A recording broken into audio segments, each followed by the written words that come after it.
You ever notice how old houses keep secrets? Not the haunted kind.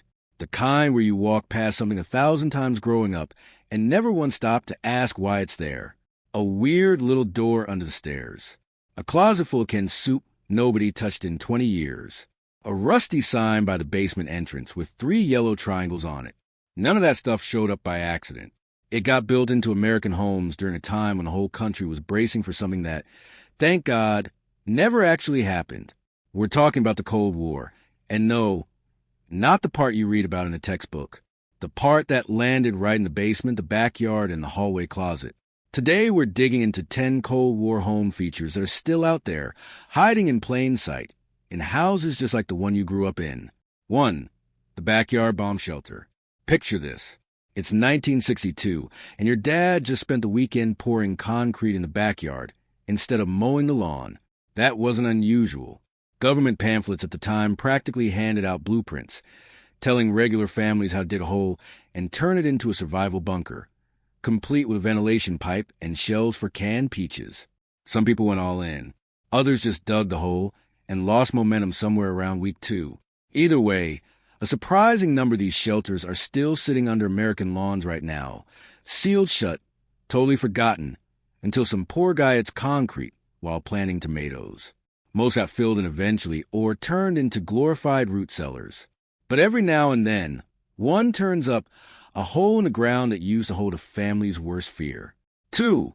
The basement rec room with a hidden job, with paneling. A couch nobody was allowed to jump on. Maybe a record player in the corner. That's the basement rec room everybody remembers from the 50s and 60s. Except it wasn't just for fun. Civil defense handbooks told homeowners to thicken those basement walls and stash emergency supplies down there too.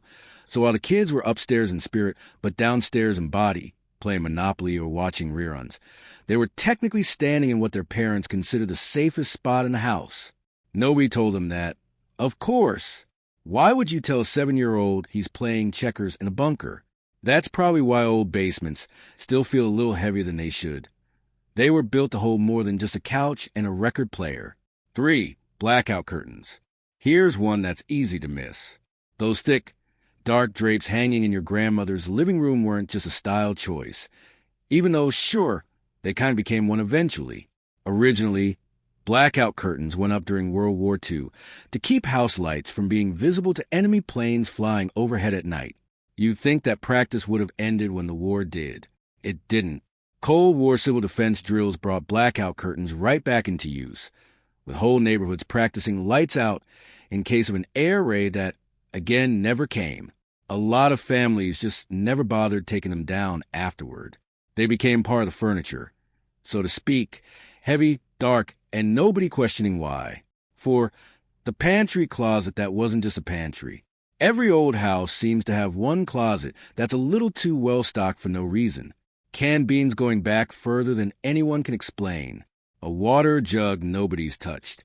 A flashlight with dead batteries sitting next to a dusty first aid kit. That's not random clutter. That's a civil defense pantry, built exactly the way the government told families to build it, right down to the number of gallons of water per person. The kids growing up in that house just thought it was where you kept the extra ketchup. They had no idea their parents were quietly checking expiration dates on canned corn like it was a matter of national security. Because, in a weird way, it kind of was. 5. The battery radio that wasn't for the weather. Every household with its act together had one of these. A sturdy little radio that didn't need to be plugged in, sitting on a kitchen shelf or a nightstand, ready to go the second the power flickered out. People mostly remember using it during thunderstorms.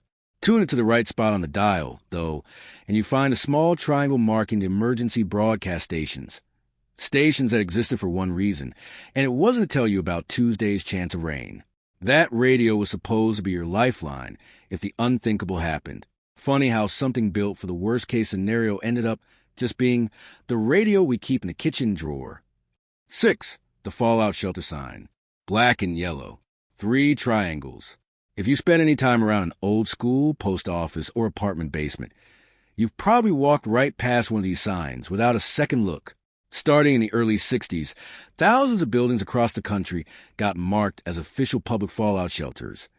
places where total strangers were supposed to gather if disaster hit. A lot of those signs never came down. They're just still bolted up there, rusting quietly above doors that lead to supply closet now, not a shelter. So next time you're somewhere old and you spot that sign, stop for a second. It's not decoration. It's a leftover promise from a country that genuinely thought it might need it. 7. The concrete cold room. Some basements have this one corner that just feels different. Thicker walls, no windows, maybe a little colder than the rest of the room, even in summer. That's usually where families store canned goods and emergency supplies, and the heavy concrete blocks weren't just their organized shelves. They were built that way on purpose, in case that little room ever had to do more than hold jars of green beans. As the years went by and the fear faded, those rooms turned into storage for Christmas decorations and old furniture instead. Doesn't change the fact that somebody, decades ago, built that corner like their family's life might depend on it. 8. The backyard water barrels. Civil defense pamphlets were pretty insistent on this point. Keep extra water stored somewhere safe, because you never know when a tap might just stop working. So you'd see these big metal or plastic barrels sitting out back, half forgotten until a hurricane warning or a bad storm reminded everyone they existed. To the kids in the yard, they were just something to climb on or hide behind during a game of tag. Nobody under the age of 12 thought emergency water reserve while playing hide and seek. To the parents who filled them, though, that was one small piece of a much bigger plan, a way of feeling a little less helpless in a world that felt anything but safe. Most of those barrels are rain catchers now, if they're still around at all. 9. The home ham radio setup. Every neighborhood had that one house. You know the one, tall antenna sticking straight up off the roof, and inside, some corner crammed with dials, wires, and a microphone that looked like it belonged on a submarine. That wasn't just a hobby for the guy who lived there. Amateur radio operators were genuinely part of the country's emergency communication network during the Cold War, ready to relay messages if the phone lines ever went dead. People half made fun of that guy at the time. Secretly, though, everybody respected him a little, because if things ever really went sideways, he was the one who'd actually know what to do. Most of those antennas have come down by now, but you'll still spot one every once in a while, sticking up over an old roofline, like it's waiting for a call that's never coming. 10. The reinforced basement door. You know the door I'm talking about. Heavier than it should be. Solid wood, maybe even metal, with a latch that looks like it was built to keep out more than just a little brother during hide and seek. These doors were part of the same wave of home preparedness, sweeping the country, meant to seal off a basement shelter from the rest of the house, if it ever came to that. Most families never had to find out whether the door actually worked the way it was supposed to. Over the decades, it just turned into the door to the laundry room, or the workshop, or wherever Dad kept his tools. Run your hand along one of those old doors sometime. You're touching a piece of a country that quietly got ready for the worst while praying every single day that it would never have to use it. Oyutiaro, it's strange, isn't it? A regular house, sitting on a regular street, holding all this history without ever saying a word about it. A curtain, a closet, a rusted sign nobody looks at twice.